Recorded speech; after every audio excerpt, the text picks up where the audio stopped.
Hello everyone, in this video I'll be showing you a Way of Mercy monk build guide in Baldur's Gate 3. This is a mod that was made by Sumradagnoth and their 5e monk subclasses combined. The Way of Mercy is an interesting subtype of monk as it allows you to heal with your punches. So with this you get a variety of different abilities here. You can poison targets, apply necrotic damage to your punches, and also heal with them.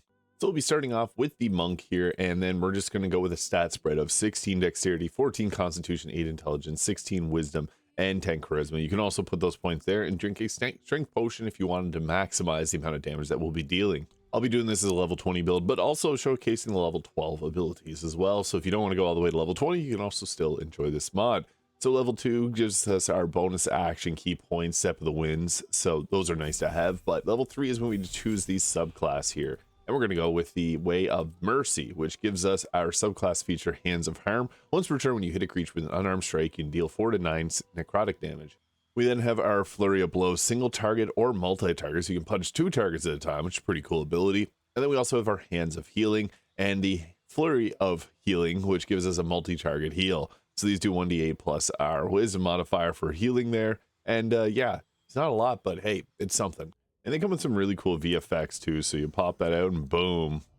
Level 4 gives us our slow fall, resistance to fall damage, and then we also get to take an ability score improvement, so we can take the alert feat and ability score improvement on our dex or our wisdom. And if you want to maximize your damage, you'd be drinking a strength potion, which you can get plenty of in Act 1, and then going with a Tavern Brawler. You're going to put a Constitution to 15 to take that up to 16 there. Tavern Brawler just doubles up on the strength modifier's bonus to damage and attack rolls, which means we aren't going to miss and we're going to hit very hard. Level 5 gives us our extra attack and our stunning strikes, which are very useful because if you can stun a target, they lose their next turn, and that's obviously really good. Level 6 gives us the Physician's Touch Harm, so poison the target of your Hands of Harm, and the Physician's Touch Heal, and the negative conditions when you use your Hands of Healing. So if your targets have something like poison on them, you can just punch it away. It's great. So that is our level 6 subclass features. Level 7 gives us stillness of mind and evasion, taking half damage on a successful on a failed dexterity saving throw, and no damage if you succeed on a dexterity saving throw. So much less damage from spells. Level 8 gives us another feat at this point. So alert, as mentioned, is really good, or you can go with an increase to our overall dexterity or to our wisdom. At level 9 there, we got our advance on our movement, which difficult terrain will no longer slow us down, and we got increased jump distance, so getting more mobile, which is great for a healer to have. Purity of body, so immune to poison damage, cannot be poisoned, and you can remove poison from your teammates. Level 11 gives us a subclass feature, the Flurry of Healing and Harm. Your Hands of Healing ability may be used in place of both strikes when you use a Flurry of Blows, and Hands of Harm does not cost an additional key point as part of a Flurry of Blows attack. Pretty cool. And then there's our Flurry of Healing, single target, so you can then punch a single target and heal them double up. And the die went for a 1d6 up to a 1d8, so an increased amount of healing as well, which is great. Level 12 gives us another feat. At this point, you can even go with a wisdom increase just to help out with the overall spell cast, or the overall healing too. And yeah, we're going past level 12 here, but again, you don't have to. Touch Tongue of the Sun and Moon, you learn to touch the key of other minds so you can understand all spoken languages. Not really much of a thing here in Baldur's Gate, but in D&D tabletop a little different. Unarmed movement increases to 7.5 meters when not wearing armor or using a shield. Level 15 gives us an additional key point. It's great. We're key hungry because we got a lot of abilities that use it. We then get another point that we could add to our wisdom or to our dexterity there. And yeah, it's just going to increase our overall healing and survivability. Hand of Ultimate Mercy here. Revive a creature. They return to life with 4 to 40 health points. So you roll a 4d10 and plus 5 health points, which is our wisdom modifier. So pretty decent. And it'll cure them of blindness, paralysis, and poison and stun. It uses your ultimate Hand of Mercy resource there and 5 key points. At level 18 here, we get our plus 9 meters of movement speed, which is great. So we can run around pretty much everywhere, healing everybody. Level 19 gives us another ability score improvement, a dexterity increase, or a boost to our initiative. This will just give us more survivability. And level 20 gives us a perfect self. So if you roll for initiative and you have no key points, you get 4 points. Although with the amount of long rests, this is not something that's going to be super useful. So you could also take in 2 levels of the Battle Master Fighter, or even 3 levels for the Riposte ability. All right, now for equipment, this is an interesting one because you do benefit from gear like the Whispering Promise you get from Volo, which will give you a 1d4 bonus to attack rolls when you heal a creature, and also to saving throws. So this basically gives Bless on your punches. So you can go ahead here, Hands of Healing, and boom, apply Bless onto people. So that is really nice. Additionally, you could benefit from the Reviving Hands, which will give you Blade Ward on a creature whenever you heal them. There's also the Hellrider Pride early game that could also give the same benefits. And when you revive a creature, it gets Death Ward, which is nice because that'll apply to our Hand of Ultimate Mercy. I personally prefer going with damage-based gloves, as the Gloves of Soul Catching heals yourself and also deals an additional 1d10 of force damage, which you can see puts our flurry of blows of upwards of 82 damage, which is really good actually.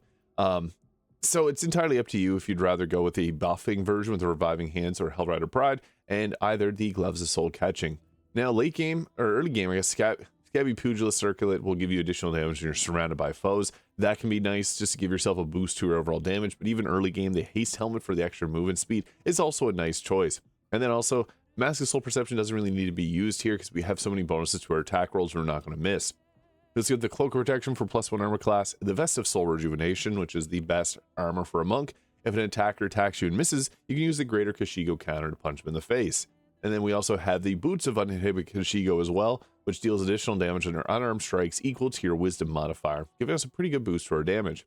Also have the Ring of Protection on, but you can go with the Critical Hit Ring, the Ring of Regeneration to give you a bit of healing, and a self-applies Bless to yourself. So this can be actually a really good combination because you put these both together, you get Bless every turn. We also have the Amulet of Greater Health there, just put our health up to 223. And then with the Strength Potion, we got some pretty high damage numbers, as you can see there. Also, I'm using for weapons the Knife of the Undermountain King, which will give you increased critical hit chance, and it also gives us advantage on attack rolls against slightly or heavily obscured targets, which is nice. Dolar Armaris for the free critical hit damage boost is really nice. Orin's Daggers. You can even go unarmed if you wanted to, but I think it's better to have this on here just as an option.